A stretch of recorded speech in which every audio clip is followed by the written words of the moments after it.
नमस्कार दर्शक बंधु आसंतु जानिबा आजिर 15टी अनुचिंता उभय नारी व पुरुष मानंको पाई।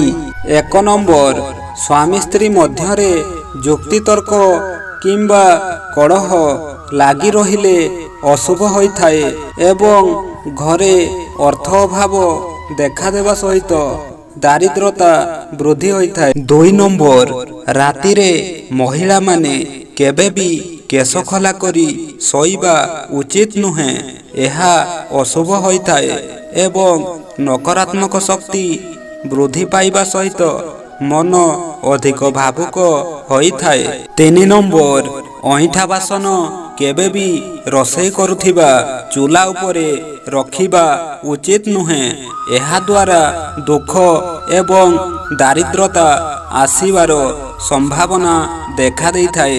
4 नंबर गुरुवार दिन घरे केबे भी झाड़ू पोछा लगाइबा उचित नुहे, एहा द्वारा बृहस्पति कमजोर होइथांती, एहा द्वारा घरे सबुबेले अशांति लागी रहिबा सहित दारिद्रता ग्रास करिथाए। 5 नंबर महिला माने सकाळू डेरी रे उठिबा उचित नुहे, एहा अमंगलकारी होइथाए एवं परिवार लोकंको स्वास्थ्य खराब हेबा सहित आर्थिक समस्या देखा देइथाए।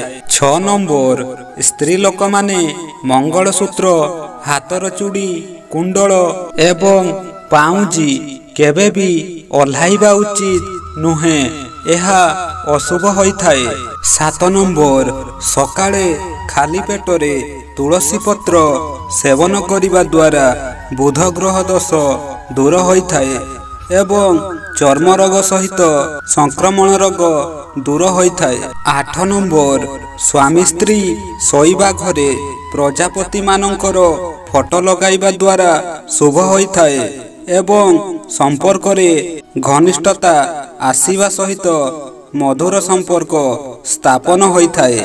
9 नंबर केबे भी अन्य मानक सहित कथा हेला बेले बड़ पाटी करी कथा हेबा उचित नुहे, एहा द्वारा ग्रह दोष देखा देइथाए एवं मानसिक समस्या वृद्धि हेबा सहित कार्य असफल होइथाए।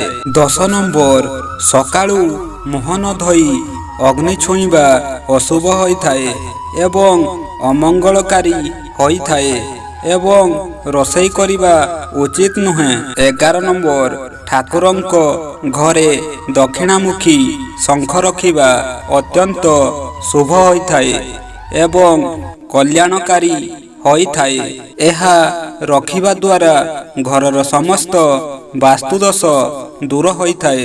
12 नंबर गुरुवार दिन तुलसी गछ मूलरे क्षीर ढालिले आर्थिक स्थिति मजबूत हेबा सह बेरोजगार होइथिबा लोकमानंकु रोजगार मिलिथाए। 13 नंबर वास्तुशास्त्र अनुसारे पूजा घरे ठाकुरंक फोटो व्यतीत कौ गुरु किंबा पितृंक फोटो लगांतु नाही, एहा द्वारा घरे अशुभ शक्तिर बास होइथाए। 14 नंबर सोमवार दिन कोनसी पात्र रे लूण रखी दान करिबा द्वारा आपणकर मंगल होइथाए एवं आपणक जीवन रे थिबा दुख कष्ट दूर होइथाए। 15 नंबर प्रत्येक दिन माता लक्ष्मी को बेलपत्र अर्पण करिबा द्वारा आपणकर कल्याण होइथाए एवं सुख सौभाग्य प्राप्त होइथाए।